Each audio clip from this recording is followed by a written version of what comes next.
Today I'm going to show you how I like to make gumbo.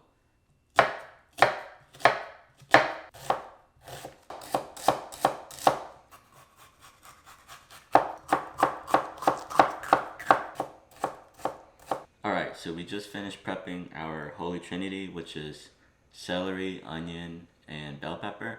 But we're going to add 2 extra ingredients that are going to elevate the gumbo. You got garlic and a serrano pepper for that kick.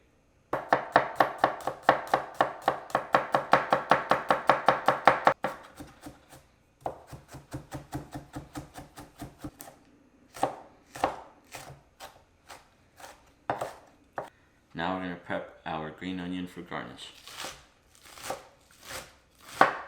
Alright, so we also have these 3 additional herbs that are going to go inside of our gumbo. Of course, we have rosemary, we have fresh bay leaf, and then we have thyme. Next, we're going to prep our proteins. Today, we're going to do chicken and sausage gumbo. So, of course, use any kind of smoked sausage you like. Andouille. We live in Southeast Texas, so we're going to rock with Zumos. Next, we're going to prep our chicken thighs. That's our choice of protein for the chicken part. I have an oven preheating at 450 degrees right now. We're going to roast these before they go into the gumbo. But right now, you're going to want to salt and pepper all of them. Once your oven is preheated, go ahead and throw your chicken. Alright, so I have my pot going on a high heat. We're gonna go ahead and start making our roux for our gumbo. Right now I have grapeseed oil. I'm gonna do equal parts oil and equal parts flour for our roux. Grapeseed oil going in, about enough to cover the bottom. Then you're going to want to go in with equal parts flour. You're going to want to go ahead and start stirring this. Keep stirring because you don't want this to burn. We're going to keep stirring this until we get about, I don't know, like a peanut butter-ish brown, maybe a little bit darker. Once you get your roux to the color you want, this has basically been about 20 minutes or so. I'm going to go ahead and toss in my Holy Trinity.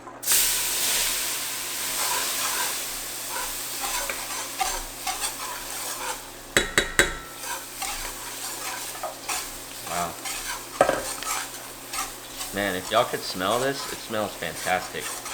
So at this point, you can go ahead and lower your heat down. You just want to let your vegetables caramelize. At this point, you can go ahead and add some salt. The salt is gonna help break down the vegetables. Alright, go ahead and keep stirring.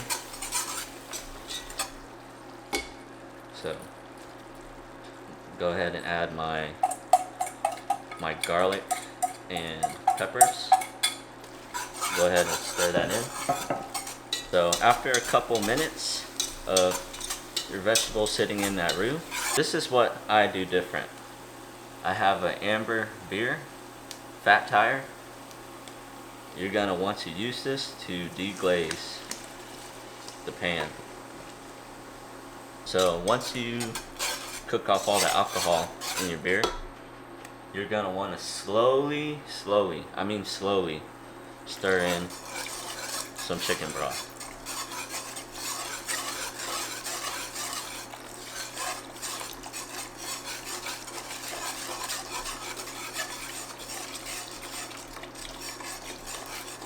At this point, you can go ahead and add in your herbs that you prepped earlier. I got the bay leaf, rosemary, and thyme. That's going to go ahead and go in. It's going to steep inside of the gumbo, give it that extra aroma and fragrance.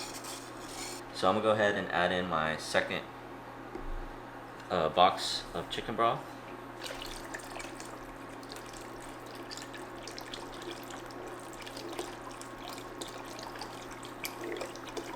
So don't forget, you still have your sausage and chicken to put in, so you don't want to fill it up to the brim because then you're going to have nowhere to put your protein.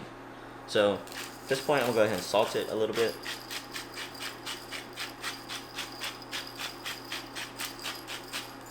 And then I like mine plenty spicy, so I'm gonna do plenty of black pepper.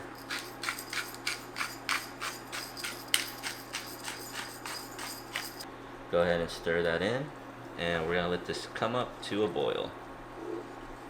Once your gumbo gets to a nice boil, go ahead and give it a stir, and then you can go ahead and add in your sausage. Our chicken that was in the oven roasting, it roasted for about 35 minutes, and look at it, golden brown, nice crispy skin, right? So you can go ahead and put your chicken in. Go ahead and give this a stir. Alright, go ahead and put a lid on it.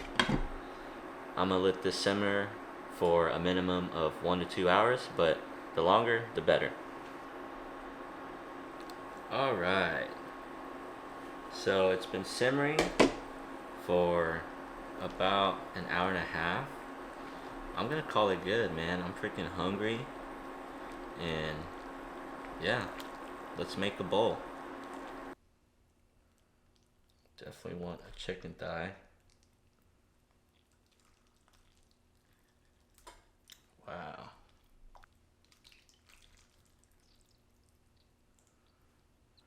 Green onion. Voila, my chicken and sausage gumbo.